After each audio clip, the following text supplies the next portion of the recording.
लोकसभा निवडणुकीच्या पार्श्वभूमीवर ABP माझाची Mahabharat express तामिळनाडूच्या राजधानी जी आहे ती चेन्नई तिकडे पोहोचलेली आहे। आपण बघूया याच संदर्भातला रिपोर्ट।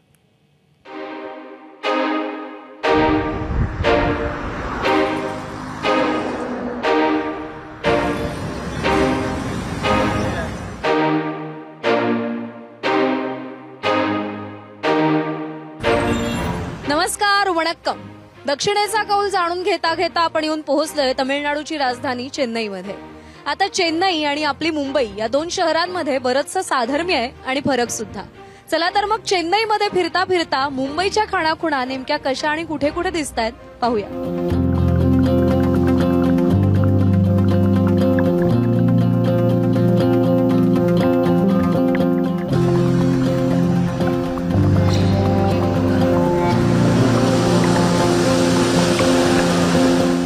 मुंबई ही महाराष्ट्राची राजधानी तर चेन्नई तमिळनाडूची राजधानी। मुंबईला भारताच्या आर्थिक राजधानीचा दर्जा आहे तर चेन्नई शहर हे दक्षिण भारताची सांस्कृतिक आणि आर्थिक राजधानी मानलं जातं। चेन्नईला दक्षिण भारताचा गेटवे असंही म्हटलं जातं।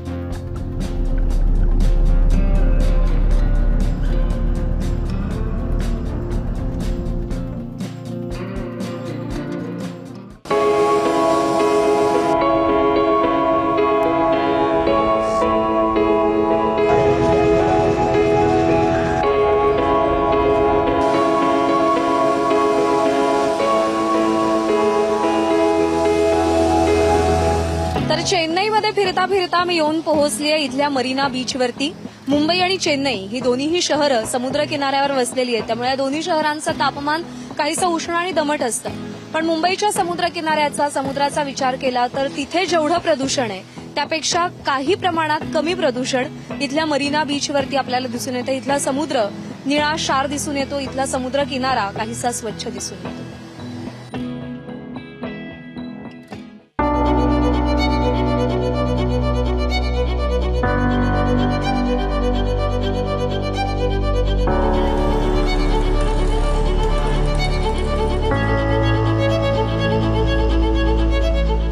पाणी पुरवठा आणि पाण्याचं नियोजन या बाबतीत चेन्नईपेक्षा मुंबई फारच अग्रेसर आहे। 19 जून 2019 या दिवशी चेन्नई शहरानं डे 0 अनुभवला। असा दिवस ज्या दिवशी शहराकडे शून्य पाणी साठा शिल्लक होता। शहराला पाणी पुरवठा करणाऱ्या 4ही धरणांमधील 100% पाणी साठा वापरून संपला होता। फक्त 2017-18 मधील मान्सूनचं घटलेलं प्रमाण नाही तर पाणी पुरवठा व्यवस्थापनातल्या त्रुटी देखील या संकटाला जबाबदार असल्याची चर्चा आजही चेन्नईच्या रस्त्यांवर ऐकायला मिळते। चेन्नईपेक्षा कितीतरी पटींनी अधिक लोकसंख्या असणाऱ्या मुंबईनं आणि मुंबईतील यंत्रणांनी मात्र हा दिवस आजवर मुंबईकरांवर ओढवू दिलेला नाहीये। हमारे पास बीएसी है, फिल्म सिटी है, जीडीपी है, सब कुछ है, तुम्हारे पास क्या है? असं जर एखाद्या मुंबईकरांना चेन्नईकराला विचारलं तर तो शशी कपूरच्या बाण्याने उत्तर देतो, हमारे पास सबसे बड़ी ऑटोमोबाईल इंडस्ट्री है। सगळ्यात मोठी ऑटोमोबाईल इंडस्ट्री चेन्नईमध्ये असल्यामुळे चेन्नईला डेट्रॉइट ऑफ आशिया या नावानेही ओळखलं जातं।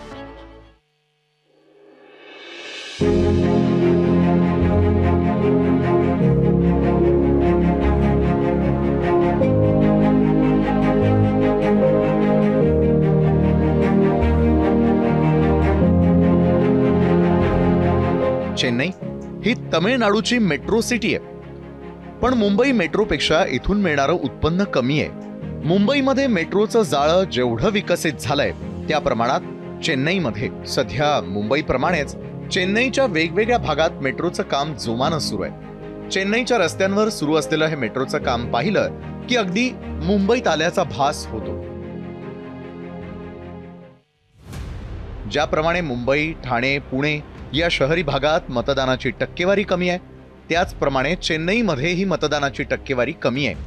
ती वाढावी यासाठी निवडणूक आयोगाकडून विशेष प्रयत्न केले जात आहेत। यासाठी 4,01,000 लोकांना मतदानाची शपथ देण्यात आलेली आहे। 2019 साली MK स्टॅलिन यांच्या द्रमुक पक्षानं चेन्नईच्या 3ही जागांवर विजय मिळवला।